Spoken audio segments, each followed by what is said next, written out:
I'm Ryan Wood. This is my chest tube video. Just to give a background scenario, this is Roy Steelman. He's a 43-year-old man. He was deer hunting in the woods and he fell off his tree stand, so he has a trauma where he penetrated his lung. So there was an X-ray done where there is bleeding in his pleural space on his left lung. So I'm not coming to the room. How you doing, Troy? My name is Ryan. I'm being a nurse today. We're going to be putting in a chest tube today, and first, can I get your name and date of birth? Thank you, and I'll provide privacy. And I'll assess your pain. I was going to let you know that this chest tube is going to be placed, which has a catheter that is just like this, where the surgeon is going to be going in later today to place this tube in your left pleural space, so that is a space near your lung where that fluid is being leaked out because of your trauma, and it'll help drain that fluid off and pull the fluid off your lungs to help your lungs fully expand more.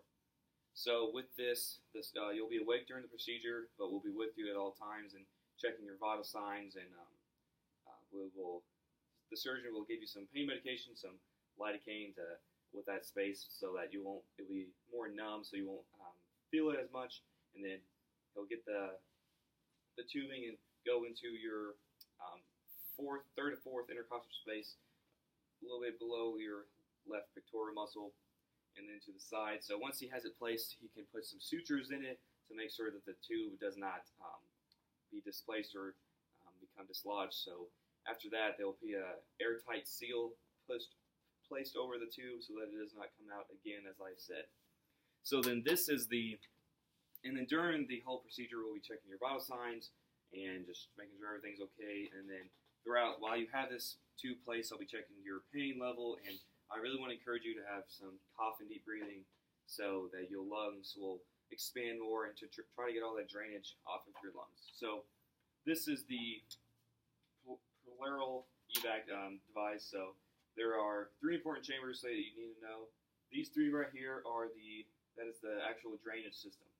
So the fluid will be draining in these three tubes just like this, and then each time I'll come in, I will mark where the drainage has been accumulating, and then once it hits to the maximum of 2,500 milliliters, then we will not reuse this device. We'll have to change and get a new one. And then each time I will, with me or another nurse coming in, we'll each date and time where the fluid is accumulating. So this right here is the water seal space. It will be filled with sterile water up to 2 centimeters, and this is a device to help. Along with this chamber right here, this is the suction chamber, which will be pulled at your physician's order. Usually it's at 20. Both of these will be helping with negative pressure to pull that fluid out of your space into this device, so pulling that fluid off your lungs with that negative pressure. And then the water seal will be at that 2 centimeters level, and then with your respiratory status of your inhaling and exhaling, the water will be going back and forth like a tidal wave, or it's called tidling. So that is normal. But when the tube is first placed, the water right here could be bubbling, which that is normal to begin with. But as the this tube is placed longer, the water right here, if it's bubbling longer throughout the placement, that is not normal. It could be an indication of a water or air leak. So I'd like you to, if you see that, or we will be looking for that, to let us know, because that might be an indication of an air leak.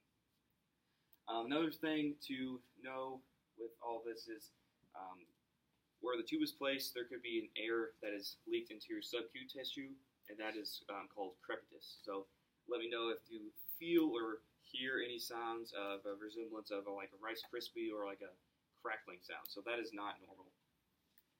Let me know if you have any questions with that device. And it is very important to know that this device will be placed below of your bed at all times, nice and secure, so it does not fall over. And that if you have to get up at any time to ask for assistance, because we do not want this tube to be dislodged or displaced and come out, because that can be a medical emergency. So I also want to encourage you to cough and deep breathe, and I'll be checking your pain and your vital signs at all times. Let me know if you have any questions.